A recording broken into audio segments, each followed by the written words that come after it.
ഷോപ്പിംഗിനായി ഇനി യാത്ര വേണ്ട, ഷോപ്പ് തന്നെ നിങ്ങളുടെ വീട്ടിലേക്ക് വന്നാലോ? Niha designer beauty near KSRTC bus stand, Pandalam.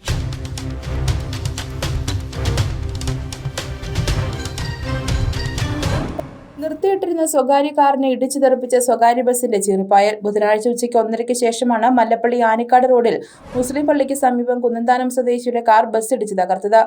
കാറുടമ വീതിയുള്ള റോഡിൽ പാർക്ക് ചെയ്ത ശേഷം വ്യാപാര സ്ഥാപനത്തിലേക്ക് പോയപ്പോഴാണ് അമിത വേഗതയിലെത്തിയ ബസ് കാർ ഇടിച്ചു തെറിപ്പിച്ചത്. ഇതുകൂടാതെ ഇതുവഴി കടന്നുപോയ ആനിക്കാട് ഹനുമാൻകുന്ന് സ്വദേശിയെ ബസ് ഇടിച്ചു.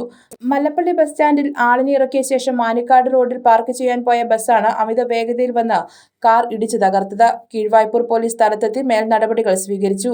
മല്ലപ്പള്ളിയിൽ സ്വകാര്യ ബസ്സുകളുടെ ഓട്ടം ജനത്തിന് ഭീതി പരത്തുകയാണ്. തിരുവല്ല ഭാഗത്തുനിന്ന് വരുന്ന ബസ്സുകളും കോട്ടയം ഭാഗത്തുനിന്ന് വരുന്ന ബസ്സുകളും അമിത വേഗതയിലാണ് എത്തുന്നത്.